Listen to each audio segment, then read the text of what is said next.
Hello, and welcome to Kings Point Spotlight. I'm Lieutenant Tyrone Broxton, and today I had the pleasure of being joined in the Dean and Barbara White Admission Center with Rear Admiral James Helis, PhD. Dr. Helis was recently named the 12th Superintendent of the United States Merchant Marine Academy. Sir, we appreciate your time and thanks for being with us here today on Kings Point Spotlight. It's great to be here. Thanks for having me. Thank you, sir. Now, as I like to do with all my guests to start things out, just to break you in a little bit, give a shout out to your hometown and your high school. Let everyone know where you're from. Okay, I was born in Houston, Texas, but mostly grew up in the greater New Orleans area, and I'm a graduate of East Jefferson High School and the Warriors. Okay, all right. Now, Masters of Arts in Political Science from the University of Penn. We'll start with the big stuff first. Masters of Military Arts and Science from the School of Advanced Military Studies at Fort Leavenworth, and a Doctor of Philosophy and International Relations from the Fletcher School of Law and Diplomacy at Tufts University.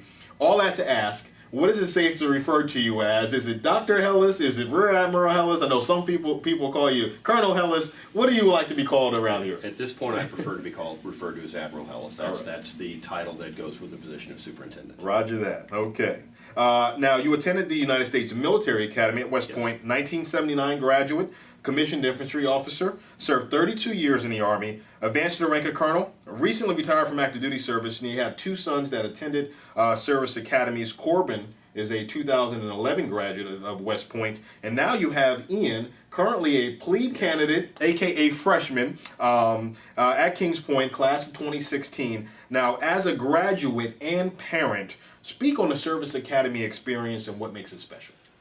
The Service Academy experience is special because it focuses not only on a top-notch college education, but on development of leadership, development of character. It's the leader development, the character building experience that makes the academies unique and stand out. Now, speaking of Ian, plebe candidate Ian Helis, your youngest son is a student. What were his reasons for choosing Kings Point, and did your submission for the job of superintendent have any bearing on his decision to come here? Okay, we'll take the second part first. The sequencing was the other way around. He had applied, been offered an appointment and accepted the appointment before the position of superintendent was even advertised. Okay. So the sequencing was he came to Kings Point, he signed up for Kings Point first, and I came later.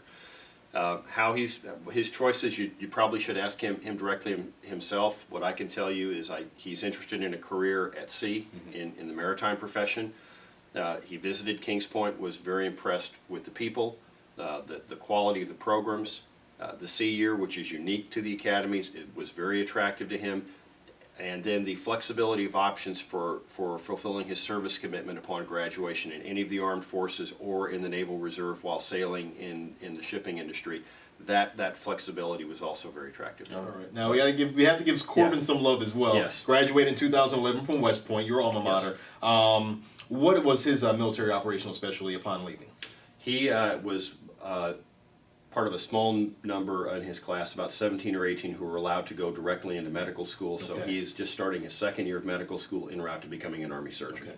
Now, recently sworn in as the 12th Superintendent of the United States Merchant Marine Academy, you had the privilege and pleasure of having both of your sons with you. What did that mean to you, that having that moment along with your wife? Having the family there, just a great source of pride. Jan and I are so proud of our sons, because those who choose to go to service academies have other opportunities, but they choose to take the tougher road, they choose to take on the challenge, and most importantly, they take on the obligation to serve the nation with the service commitment that comes from attending a service academy. And we are just so proud of both of them for taking up the challenge and taking up the commitment to serve. Now, many people are under the impression that it must be pretty hard. We're getting back to Ian now. Hard for him, having the added pressure. His father's in charge. So how has he and his classmates taken to their first couple of months of being plebe candidates here at the United States Merchant Marine Academy? Yeah, we all think 2016 has gotten off to a great start. They got through NDOC well. Academic year, first couple of weeks into the academic year, is a so far so good. So we're pleased with the start that the freshman class has gotten off to. As far as Ian goes, his view coming in was, he had signed on for this long before I did, and he wants to just be, I'm another plebe, I'm another member of the class of 16, and that's the way it's going to be. Now, what was your reasoning for applying for the vacancy, especially amidst all of the turnover of recent years? The opportunity to continue to serve the nation by leading a service academy is just a once-in-a-lifetime chance that I couldn't look away from. The chance to be part of the academy at this time with a new strategic plan where we're looking, trying to develop new plans, new programs to take us for the next 5 years to continue to maintain Kings Point as the world's premier institution for the education and development of maritime leaders. The opportunity to make some small difference in the lives of those young people who have signed up for the regiment of midshipmen, who've signed up to serve. Just a wonderful opportunity to serve that I find very exciting, and just so pleased that we're going to get this opportunity to serve and to help be part of the team that takes the academy to the next level. Now, going through the application process, you've had the privilege of doing it 3 times. Once personally, twice as a Right. parent. What is the best advice you can give parents whose children are applying to a federal service academy? The best advice I could give to those interested in the service academies is start the application process early. And when you're going through the process, follow the steps. Start early for the congressional nomination process. Our experience is every congressman, every senator has a slightly different approach to the nomination packets and what they want in there in terms of collecting letters of reference and transcripts and so on. Start getting in shape, preparing for the physical fitness test. Just because you are in shape or an athlete, there's some specific events you probably ought to go out and practice for, like the basketball throw, if you're not a basketball player.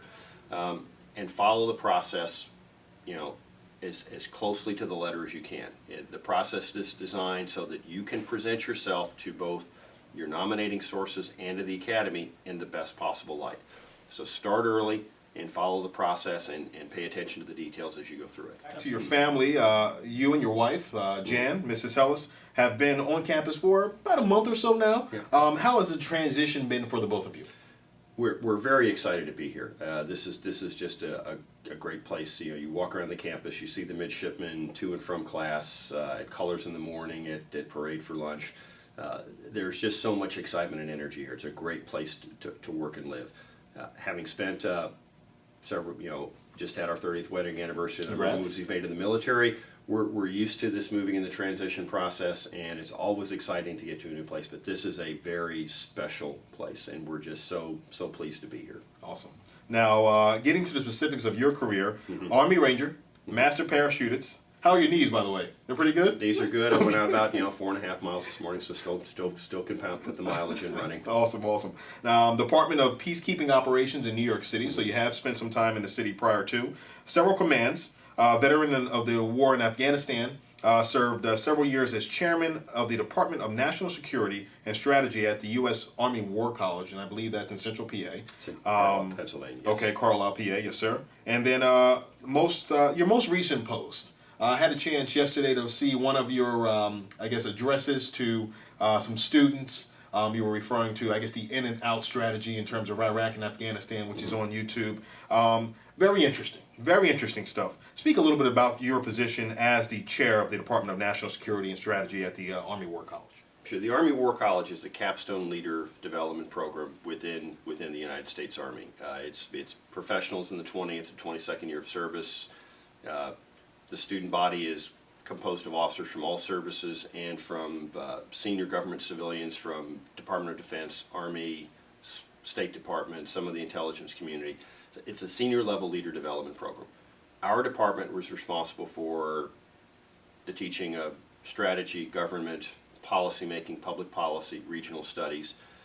I supervised a faculty that was composed of active duty military from all services, civilians from the State Department, from the intelligence community, and a number of traditional civilian academics. So it's a very diverse department. It's also diverse in terms of the academic expertise. And my job was to be part of the team that developed and implemented the curriculum and the leader development program, and then specifically working within my department in terms of leading, developing, recruiting, retaining faculty. Okay. We also did at the War College, we did extensive outreach in support of the Department of Defense and other government agencies, and last couple of years, our department was involved with helping other countries establish their war colleges in the Middle East and particularly in the Middle East and Sub-Saharan Africa. Great, great. Now, your background is very extensive, as we just ran through. Very impressive.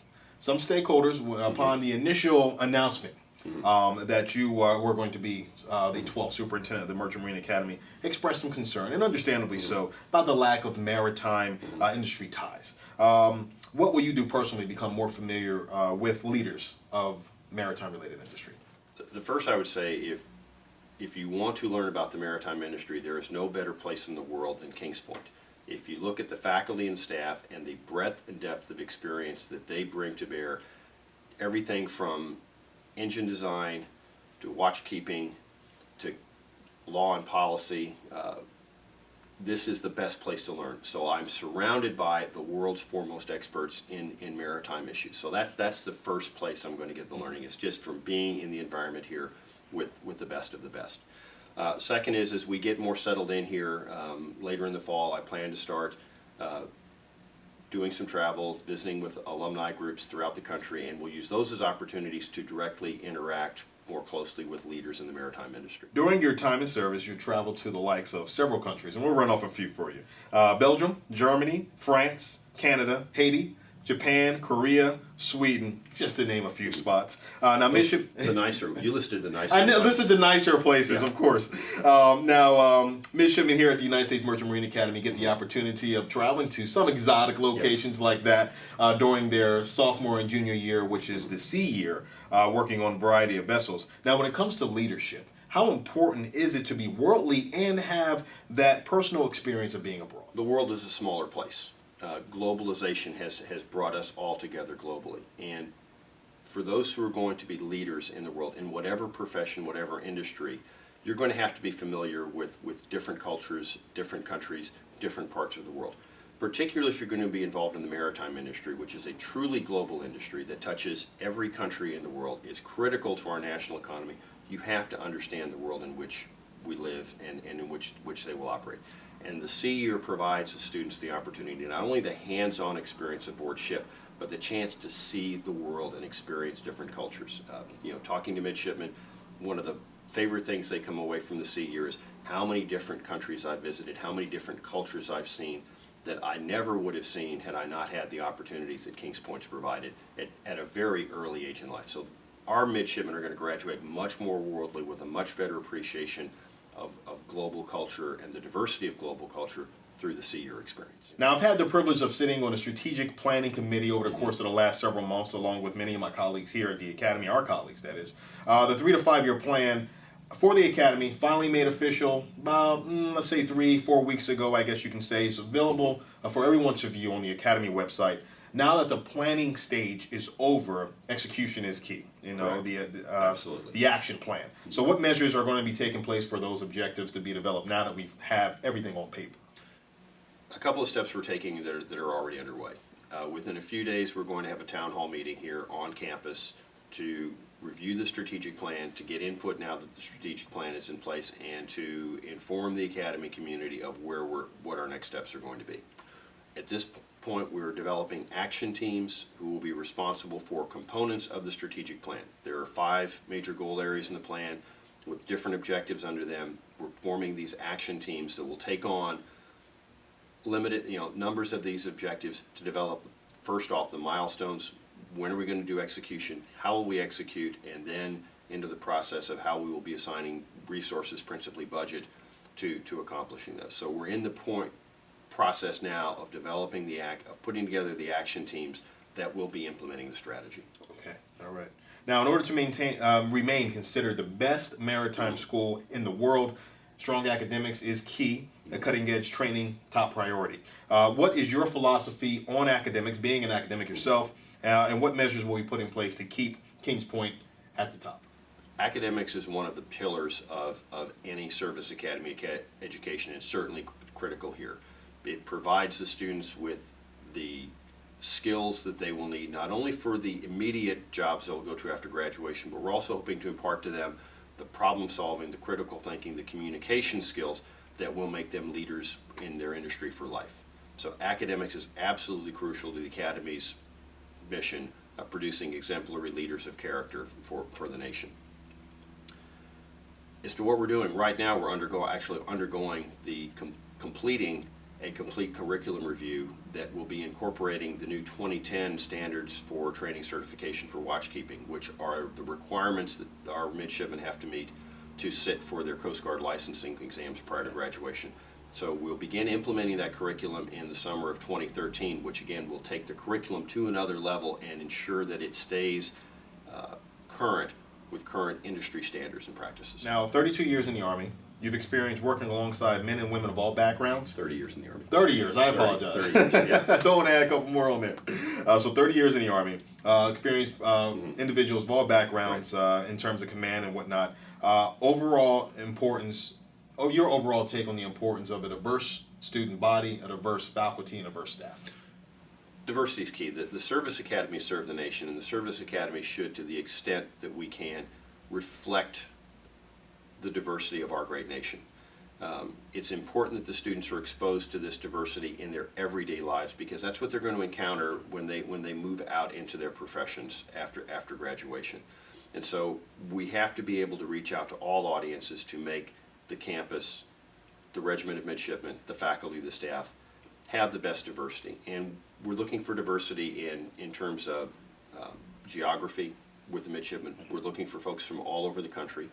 We're looking for diversity in terms of race and, of course, ethnicity. Looking to would like to see more women in the regiment to make that more reflective. Also want to see diversity of background, so that this, again, campus is more reflective of the nation and the profession in which our midshipmen will serve. Capital improvement.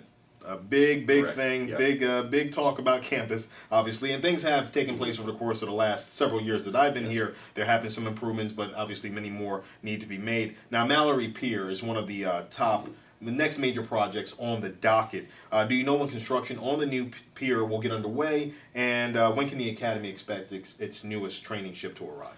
Yeah, on Mallory Pier, we're in the final stages of letting the contract for the pier. We are hoping to see construction start in September of 2012, or actually the demolition before the construction, but we expect the project to start in September of 2012.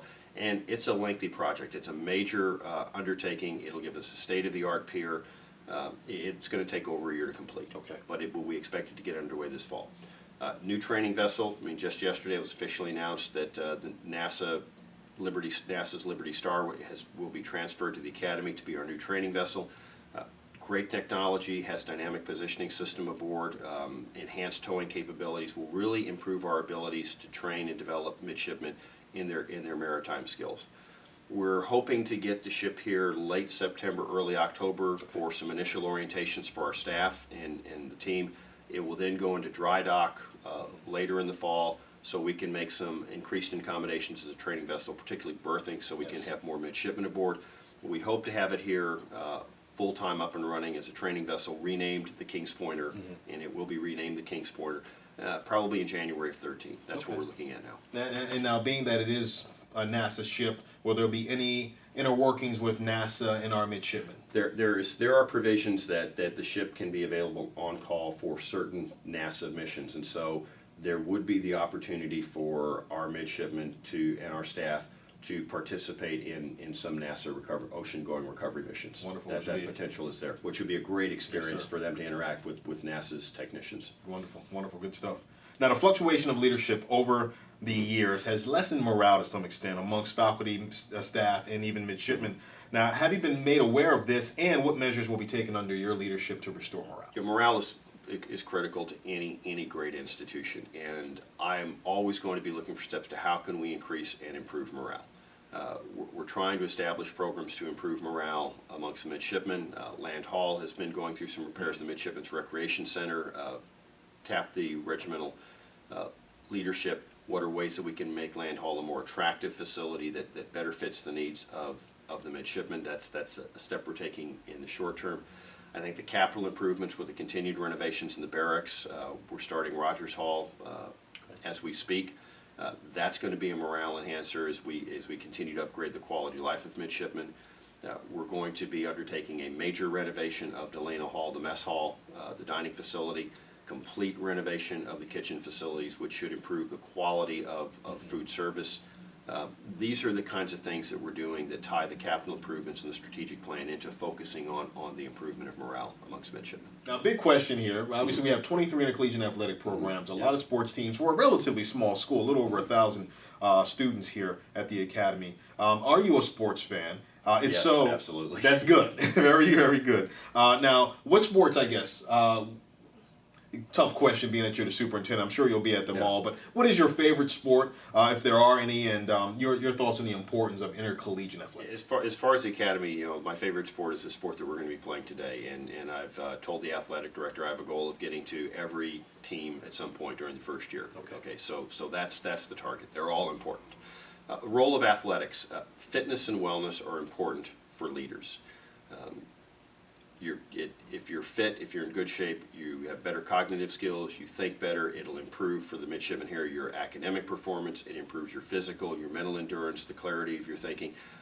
It's a lifestyle that we all need to adapt as leaders, and it's not just for young people, but again, you need to be, you need to adapt habits of fitness and wellness for life to make you a better leader. So with the athletic program, we try to instill that in the midshipmen.